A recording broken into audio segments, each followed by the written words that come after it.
They sold my childhood home while I was on a business trip. They handed the keys to a developer, signed away the attic where I hid my secrets, and cashed out like it was a yard sale. 3 months later, I closed on something better.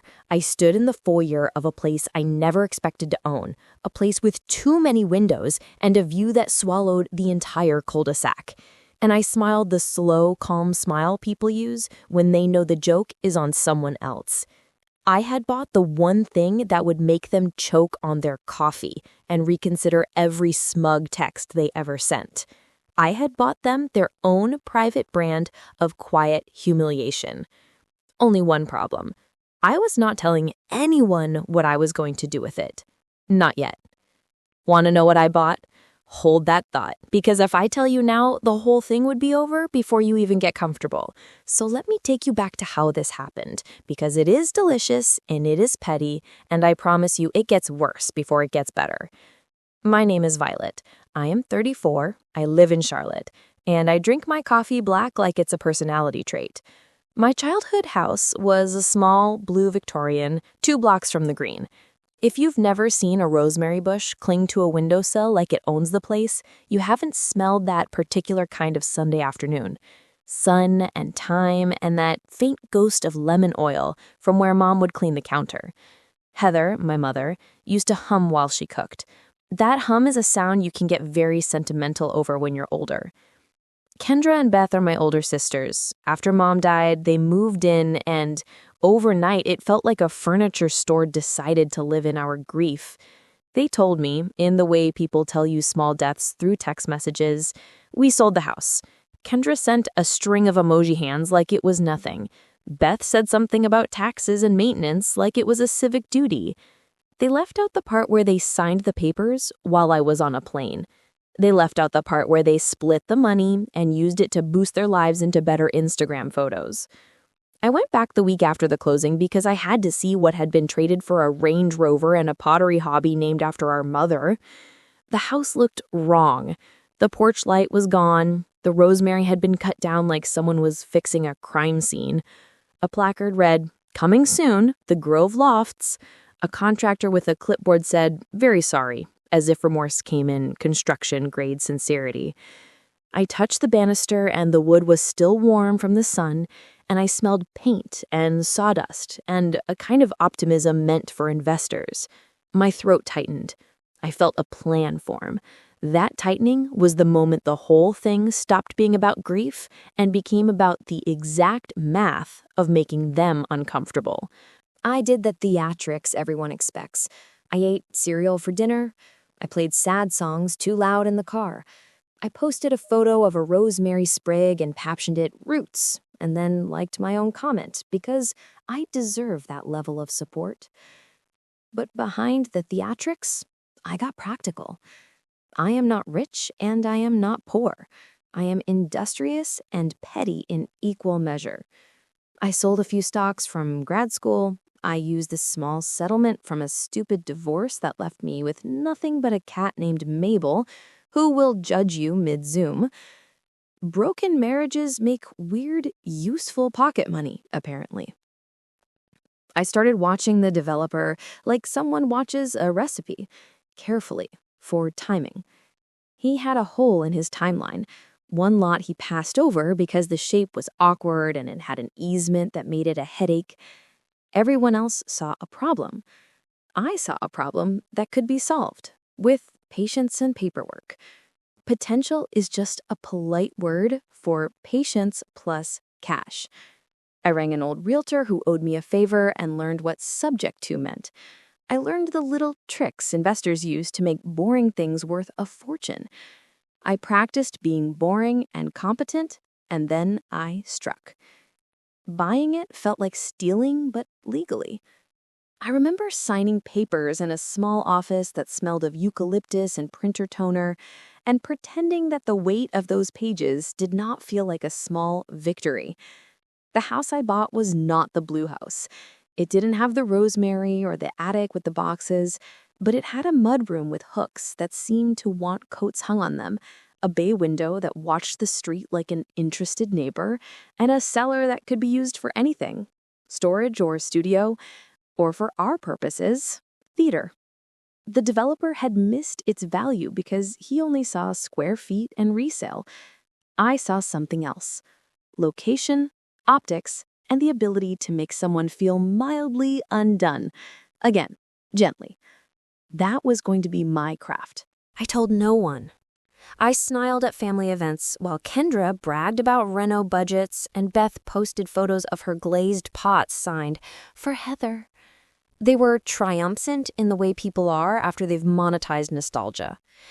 "It would have been too much for you anyway," Kendra said once, handing me a canapé like she just assigned me a position in a play I never auditioned for.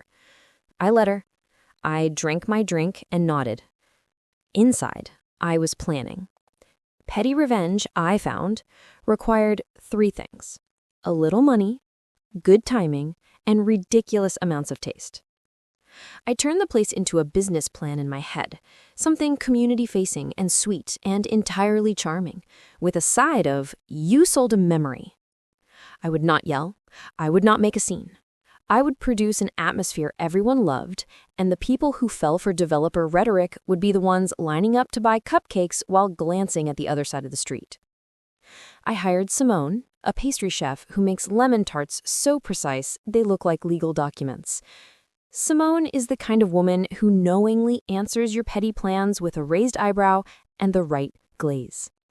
I hired Iris, who organizes chaos into spreadsheets, and Josie, who hands out cookies like she's distributing prizes at the best kind of funeral. Together, we opened Second Childhood. Second Childhood was a curated, community-forward experience that looked like nostalgia and smelled like lemon and sugar. We offered themed parties, memory workshops, and an adult nostalgia package that included a tiny paper crown and a miniature of Heather's favorite tart, because restraint and irony are friends.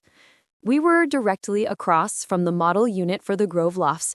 That placement was not an accident. The best petty revenge is elegant. It should wear a cardigan and hand out cupcakes. Our soft opening was a masterclass in optics. Local influencers with well-behaved strollers arrived. They loved the cornbread cupcakes and made faces that read, "This is both tasteful and raw emotion." The light hit our reclaimed wood table just so. People told us we were bringing something important to the neighborhood. That sentence tastes like revenge served on a silver tray. Kendra and Beth watched from their model unit glass like 2 women watching someone else open a present they thought would be empty.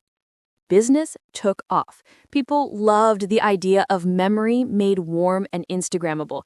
Our calendar filled, and the Grove Lofts had curious foot traffic. Prospective buyers wandered over, peeked into our space, and said things like, "This feels authentic."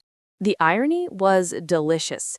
People came back for cookie decorating sessions that were marketed as therapeutic and left saying, "I cried a little." I cried in the shower that night, but that was another kind of honest crying.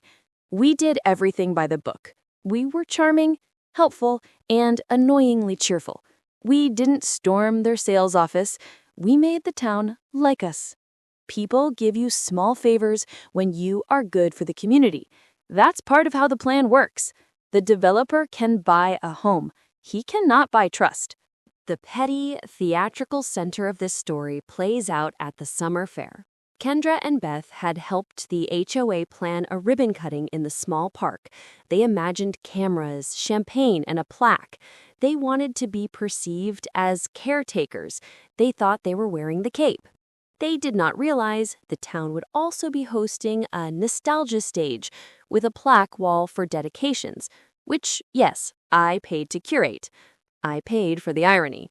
The day of the fair, I arrived early with Simone's crown cookies and a dozen lemon tarts in a box that smelled like triumph. The mayor, Mayor Hayes, loves a ribbon snip. Kendra and Beth floated around their tent, polishing a speech like a performance. They would speak about stewardship and community, and everyone would clap in the way you clap for people who have invested strategically in their reputations. My booth was painted a loud, unapologetic yellow. Children made paper crowns. I ran memory jolts, where adults came up and told a tiny childhood story for a free cupcake. We had a plaque wall where people could dedicate a paper star. It was all sweet and harmless and exactly what you want at a picnic. People laughed, parents took pictures, the local paper sent a photographer. I had the pastries, the playlist, and a calm smile. When Kendra and Beth stood to give their speech, I clapped politely. The mayor asked them to cut the ribbon, and they did, with scissors that glinted like suddenly exposed teeth. As the crowd cheered, I leaned toward the event host and said in a voice like sugar and patience, "Would you like to start reading some of the dedications? We have a special section for new beginnings and bad decisions."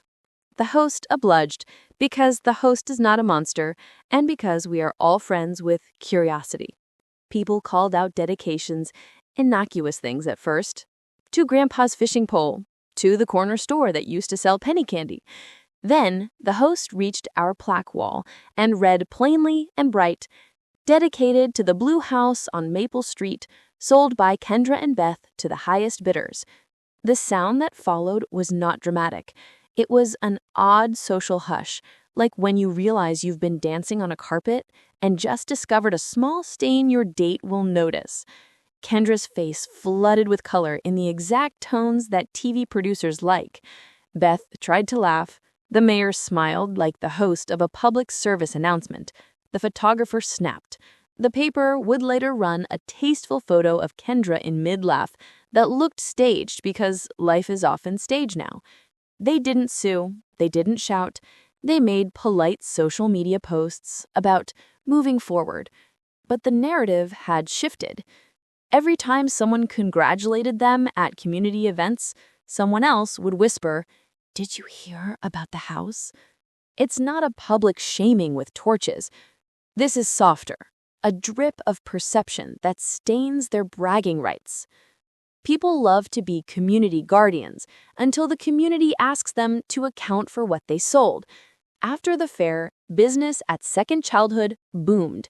Families wanted the nostalgia packages. People liked the irony. Wanda, a neighbor I'd barely known until then, brought me banana bread and said quietly, "You did something right with that place." That's the thing. The real victory was the people who came in and said they felt held. My anger didn't feel empty anymore. It felt purposeful. So yes, they sold my childhood home. I bought something better. I bought not a grand castle, but a small, well-run, lemon-scented disruption that made them slightly uncomfortable at brunch. I bought a stage where their choices echoed in polite, persistent ways. I did not humiliate them publicly in an ugly way. I built something people loved, and that love reframed them. Was I wrong for doing it? I think about that often. There's a part of me that misses the blue house for the hum of Heather in the kitchen.